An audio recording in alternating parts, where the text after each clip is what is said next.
എന്റെ ദൈവമായ യഹോവേ, നിന്നെ ഞാൻ ശരണം പ്രാപിക്കുന്നു.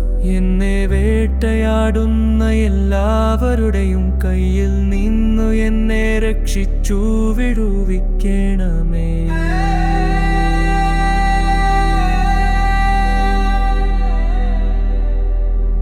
അവൻ സിംഹം എന്ന പോലെ എന്നെ കീറിക്കളയരുതേ.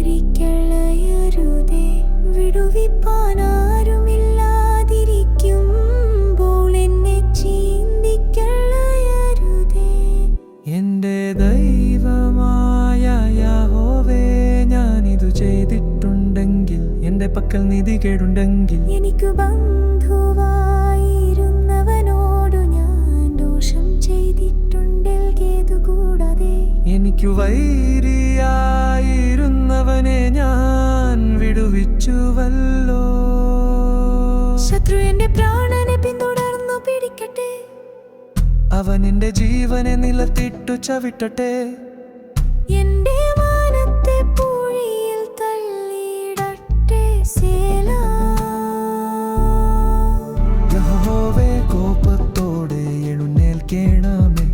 എന്റെ വൈരികളുടെ ക്രോധത്തോടെ തീർത്തു നിൽക്കണമേ. എനിക്ക് വേണ്ടിയുണമേ, നീ ന്യായവിധി കൽപ്പിച്ചുവല്ലോ. ജാതികളുടെ സംഘം നിന്നെ ചുറ്റി നിൽക്കട്ടെ. നീ അവർ കുമ്മിത കുടിയുയരത്തിലേക്കു മടങ്ങണമേ. യഹോവ ജാതികളെ ന്യായം വിധിക്കുന്നു. യഹോവേ, എന്റെ നീതിക്കും പരമാർത്ഥതയ്ക്കും തക്കവണ്ണം എന്നെ വിധിക്കണമേ. ദുഷ്ടന്റെ ദുഷ്ടത തീർന്നു പോകട്ടെ. നീതിമാനെ നീ ഉറപ്പിക്കണമേ. നീതിമാനായ ദൈവം ഹൃദയങ്ങളെയും അന്തരിന്ദ്രിയങ്ങളെയും ശോധന ചെയ്യുന്നുവല്ലോ. പരിച ദൈവത്തിന്റെ പക്കലുണ്ടു. അവൻ ഹൃദയ പരമാർത്ഥികളെ രക്ഷിക്കുന്നു. ദൈവം നീതിയുള്ള ന്യായാധിപതിയാകുന്നു. ദൈവം ദിവസം പ്രതി കോപിക്കുന്നു. പറയുന്നില്ലെങ്കിൽ അവൻ തന്റെ വഴിന്നു മൂർച്ച കൂട്ടും. അവൻ തന്റെ വില്ലു കുലച്ചൊരുക്കിയിരിക്കുന്നു. അവൻ മരണാസ്ത്രങ്ങളെ അവന്റെ നേരെ തൊടുത്തു. തന്റെ ശരങ്ങളെ തീയമ്പുകളാക്കി തീർത്തിരിക്കുന്നു. ഇതാ വന്നു നീതികേടിന്റെ നോവു കിട്ടുന്നു. അവൻ കഷ്ടത്തെ ഗർഭം ധരിച്ചു വഞ്ചനയെ പ്രസവിക്കുന്നു. അവൻ ഒരു കുഴി കുഴിച്ചുണ്ടാക്കി. കുഴിച്ച കുഴിയിൽ താൻ തന്നെ വീണു. അവന് വേണ്ടാതനം അവന്റെ തലയിലേക്കു തിരിയും.